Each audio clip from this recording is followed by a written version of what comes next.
So before I get started into today's message, and since it is Mother's Day, I want to share with you a special writing that was based on an open letter to a pastor written a few years ago by a lady named Amy Young. It's been circulating the internet and social media lately. It's a tribute to mothers, all kinds of mothers. See if any of these descriptions fit you or someone you know, and feel free to close your eyes as we go through these words and absorb their meanings. To those who gave birth this year to their first child, we celebrate you. To those who lost a child this year, we mourn with you. To those who are in the trenches with the little ones every day and wear the badge of food stains, we appreciate you. To those who experience loss through miscarriage, failed adoptions, or running away, we mourn with you. To those who walk the hard path of infertility, fraught with pokes, prods, tears, and disappointment, we walk with you. Forgive us when we say foolish things. We don't mean to make this harder than it is. To those who are foster moms, mentor moms, and spiritual moms, we need you.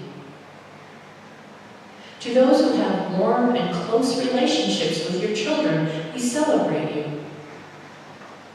To those who have disappointment, heartache, and distance with your children, we sit with you. To those who lost their mothers this year, we grieve with you. To those who experienced abuse at the hands of your own mother, we acknowledge your experience. To those who lived through driving tests, medical tests, and the overall testing of motherhood, we are better for having you in our midst. To those who are single or planned to be married and dreamed of mothering your own children, we mourn that life has not turned out the way you long for it to be. To those who step-parent, we walk with you on these complex paths. To those who envision lavishing love on grandchildren, yet that dream is not to be, we grieve with you. To those who will have emptier nests in the upcoming year, we grieve and rejoice with you. To those who place children up for adoption, we commend you for your selflessness and remember how you hold that child in your heart. And to those who are pregnant with new life, both expected and surprising, we anticipate with you. This Mother's Day, we walk with you. Mothering is not for the faint of heart, and we have real warriors in our midst. We remember you, and we honor the divine feminine in all of us. So that is our tribute to every version of motherhood we can think of. And this year, in our independent religious science church kind of way, we're going to acknowledge all these different kinds of moms and do a little bit more. And we're going to do it this way. If you have a mother, or you ever had a mother, we want to recognize her for giving the world you. You are a child of this divine life and sacred creation. We are so grateful for her being the conduit so that you could be here with us. For the gift of you, stand up. Everyone, stand up and give yourself a hand. It's incredible.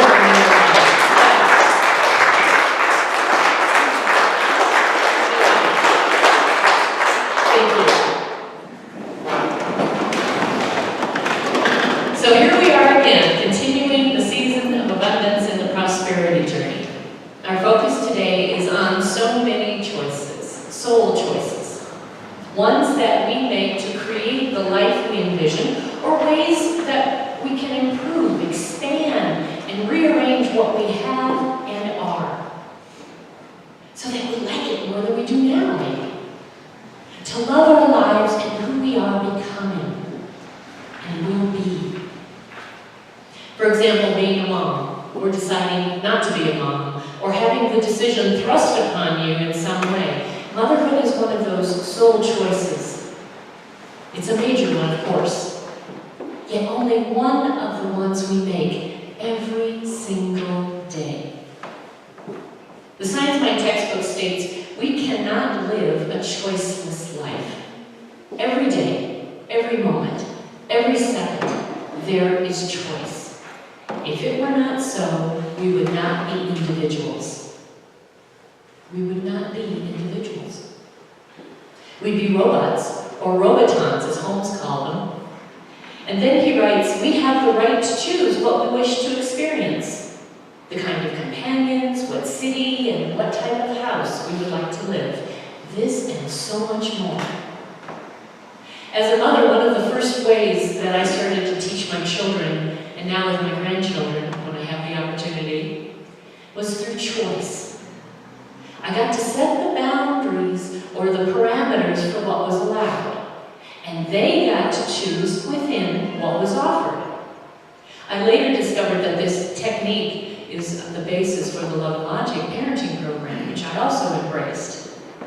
And when my husband and I practiced it together as we were raising our blended family, it solidified our relationship with each other and with the kids. Did they ever try to throw in or suggest a third or fourth option? Absolutely, they're kids, that's what they do. And by doing so, I knew that I had succeeded in teaching them about the concept of choice. That there was always more than one possibility in everything, including how we choose to respond or react to what's before us. When our mental response is the only option, we still have a choice. I saw a posting from Dr. Laura this week that said, you are free to choose, but you are not free from the consequence of your choice. Of course, we know that is the law of cause and effect. Others might call it karma. What you give of yourself, what you put out into the world, or the creative energy of universal mind, is what you will get back in some form. So it's a good thing to choose from higher consciousness, from love, and be, express, or give what it is you want to get back, what you choose to experience in any given moment. I mentioned in the email newsletter a few days ago that having too many choices sometimes rendered me into making no choice at all in the physical world. There were just too many options in front of me. Has anyone ever experienced that as well? I recognized this analysis paralysis one day when I was standing in the grocery store in Australia. It was a rather small market by American neighborhood standards. There weren't a lot of options to choose from, and I was looking at laundry soap at that time. And the fact that there weren't that many options is what struck me all of a sudden. I was better able to make a selection more confidently and more quickly because there were fewer items to choose from. It worked for me. It made me really happy in that moment. I shopped there a lot. So now, years later, and back in the land of vast opportunities and seemingly unlimited choices, I've gotten more into a practice of just choosing the same things through habit than really making investigative or conscious choices when it comes to groceries or miscellaneous items. Once I find something that really works for me, I'm a faithful consumer. I stick with that product until it doesn't work or they stop making it. The same is true when I find a process or a system that works for me, a schedule or a way of doing a task. I like having a solid foundation, a sound foundation from which to express and work and figure things out. A consistent way or habit of doing certain things. And then I can dabble in the options along the way from my solid base, my tried and true starting point, and evolve as I grow. You do that too, don't you? Test things out, change, evolve, test them again, change and evolve. At the same time, there are some things that I couldn't imagine being limited to just one thing forever. One job, one house, one car, one marriage, one viewpoint. But not everyone is like me.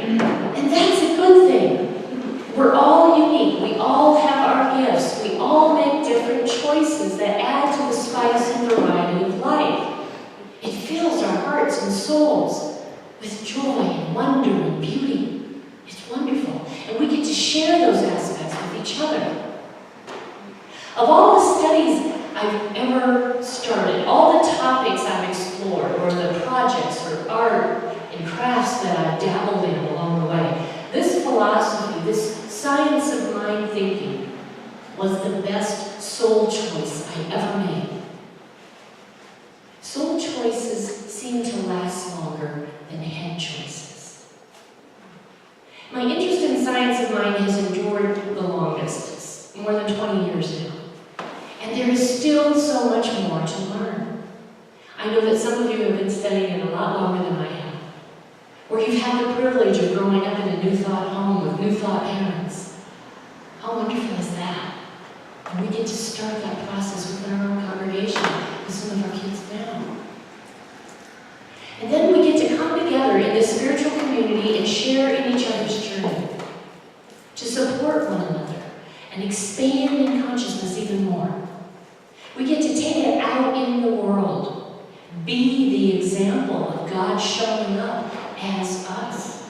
It's a powerful privilege and responsibility, and a great way to demonstrate God's Spirit, love, and law is living through and as each one of us.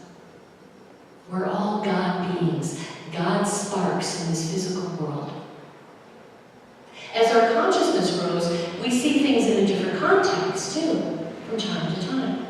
As we deepen our spiritual awareness, our understanding about God and creative energy and abundance and the way law works with unfailing accuracy, our minds and hearts then expand in infinite ways. I find these ideas more fascinating than any project I've ever worked on, any art form that's caught my attention. This science of mind stuff, living and working in universal principles with God as my partner, is amazing and unlimited in its application. And we get to live, breathe, and play with it as much as we choose to do so. We can test it every day. We choose every day. We can connect in the realm of divine mind. Pray about what we desire to experience in our lives. Meditate about it in the bliss of the eternal one presence. Do our part in creating that desire. And then stand back and watch as law brings it to us according to our beliefs. It's a fascinating experiment to look at your ideas and with some objectivity as they unfold. Well, pretty wise thing to do as well, to be objective. To lovingly laugh at yourself as you realize God gave you exactly what you asked for, but that wasn't what I really wanted. So you start again with more clarity, maybe with more compassion for yourself, more love for others, and for life. I get to laugh at my own plans and results on a regular basis. After last Sunday's message, a couple of things happened that I want to mention. I received feedback from several folks, both verbal and email, with varying opinions and suggestions. That's great. It means the message was heard and creates dialogue and ideas. Dialogue and ideas bring change and new choices. That's a positive direction for good. I also received a voicemail message from someone who was here offering to help with fundraising on a volunteer basis. We're trading phone messages right now to talk more about this idea with the board. Again, more good news. A couple of days later, I was told about halfway through the sermon that the video recording stopped working. It shut itself off. There was no recording to post to YouTube from last Sunday's talk. We did some testing and discovered the video card was damaged and needed to be replaced, which has now been accomplished. We're good to go again. We actually have a spare now as well. Then Reverend Mike and I got to spend a little time with our CPA to review our 2014 tax return. What's the first thought that came to your mind just now?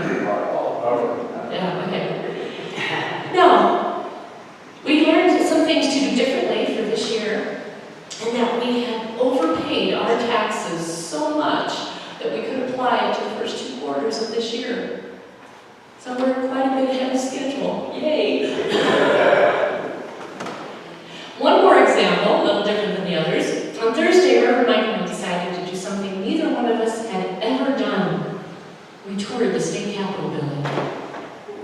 It's gorgeous. I took so many pictures of this beautiful building. It truly is a work of art. And one of my conscious intentions, I remember as I'm climbing up to the observation deck to get near the top of the building, to be closer to the dome, 99 steps up and down. I declared to myself that I'm going to do this, even if it whacks out my knees and makes them all swollen, I'm going to do this at least once. And I said it with passion and power. And guess what happened? Yeah, it's wrapped quite nicely. Spirit heard me and gifted me with the sore knees. And now I have a new intention. And it's healing nicely. Yesterday I couldn't even walk, so this is really improvement. Thank you, God, for listening. All of this has happened just within a few days of last Sunday's message about the church financial situation. Changes are already happening now for this spiritual community. I can see it, I know it, I believe it, and others do too. What all this teaches me, again, is that when you and I choose to focus on abundance and prosperity, on love, health, joy, beauty, or anything else, with clear attention, with power and passion, with an open mind and humor and objectivity and trust, and we take fear out of the equation, there's room for God to work in our lives and create more good in our experiences, which then trickles out into the lives of the people around us. The same principles work for everyone according to your belief. The Master Teacher Jesus clearly stated that. Ask and it will be given to you. Seek and you will find. Knock and the door will be opened unto you. And then in Matthew 21 verse 22, and all things whatsoever ye shall ask in prayer, believing, ye shall receive. This works the same for all of us. The law is no respecter of persons. The principles work the same for everyone, no favoritism. As we think about making better choices, soul choices, those that bring contentment and joy in our lives, then maybe like me, you want to learn about how to do that easily, effectively, consistently. So besides taking classes, one of the ways I get inspired and learn to put these principles into practice is to read the books and the materials from the teachers I admire. The ones who have gone before on the path to greater spiritual enlightenment and wisdom, and who have shared their mistakes and their successes openly and honestly. In addition to Jesus, Ernest Holmes, Buddha, Wayne Dyer, and others, another teacher and author I admire is Reverend Dr. Raymond Charles Barker. I've mentioned him before.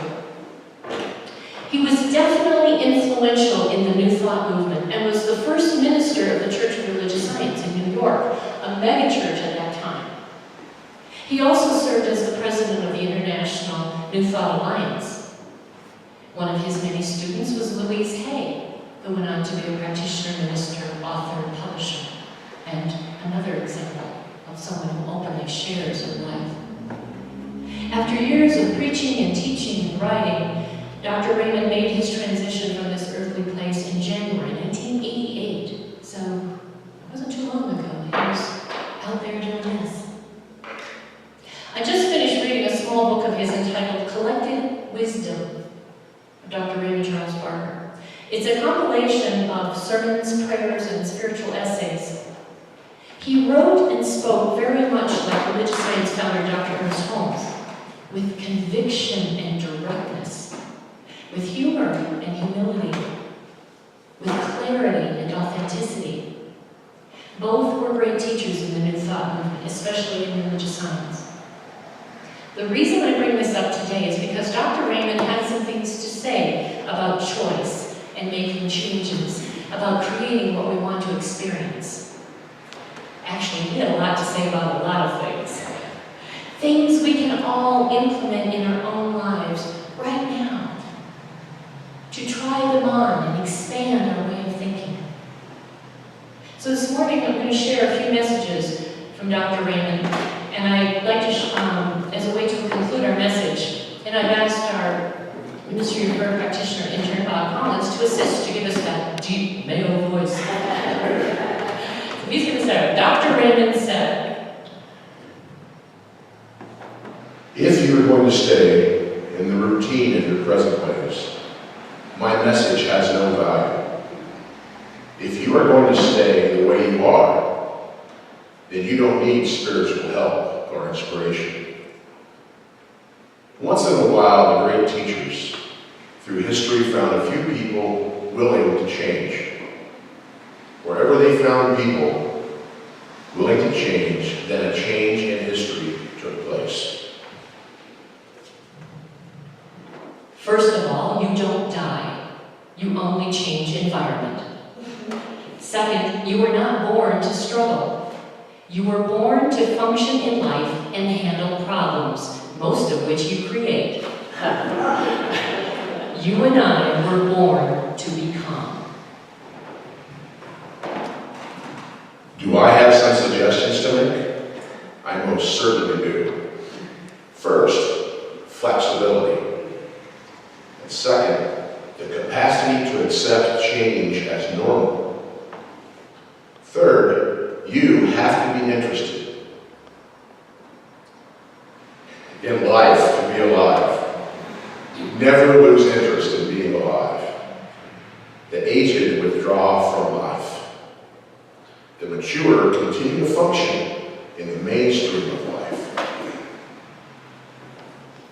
The need of the maturing mind is to be present in its concept and to be seeking the freshness of today. Today is the only experience you have. Yesterday ended last night, and tomorrow hasn't been born. So all you can do is explore the now. One of the basic teachings of the science mind is that the universe, by its very nature, can never play favorites. The universe must be an impartial expression of an all-knowing intelligence.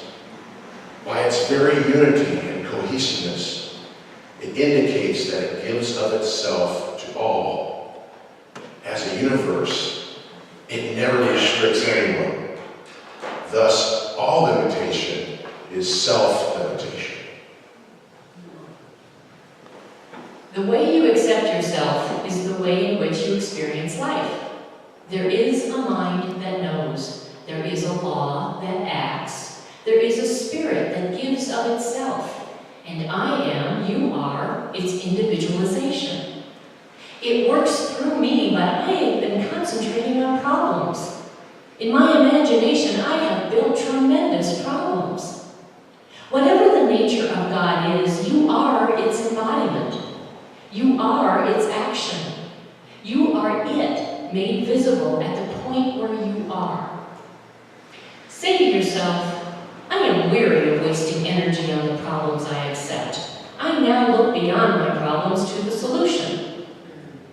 Jesus said, follow thou me. In other words, get going. I don't know why it happened to you, but it did happen to you, so what are you going to do about it? That is the message of the great teacher. This is the science of mind. Manipulate your ideas for a progressive, creative, forward movement and cease tarrying in the comfort of your problem. Religious science deals with the possibility and seeks to disregard probability. Possibility is of the spirit, and probability is of the human mind. Keep with possibility. All things are possible. With God, all things are possible. And you are a part of God. With God, all things are possible. And with you, all things are possible. The only way I can produce something better than that which is gone before is to know it is possible and to conceive it and become it. The universe is an on-time system. is not concerned with past events, nor is it concerned with future events. God is now, not has been, nor will be. The eternal mind awaits your clear thinking in present terms. Then it can bring to pass what you have decided to have happen. But the whole burden of spiritual demonstration rests on your shoulders. As a spiritual being, you are the deciding factor in the creation of the good you want. God does not clutter up our lives. We do the cluttering. Old ideas must pass away before new conditions can be born. You were not born just to get through life. Nor was I. Nor was anyone else. You and I were born to create. There is no other reason for our existence. This is the great drive. We are being, becoming being. Take time to remember that you are creative cause. You are expression. You are a thinker who can think greatly. And one more powerful thought to end our topic for today. A changed mind will produce a changed condition. The decision is yours. I would add, the choice is yours. Look for the good. Plan and think of only good, and good will find a way to express through your soul and your life, and in the lives around you. For God hath not given us the spirit of fear, but of power, and of love, and of a sound mind, says 2 Timothy. A sound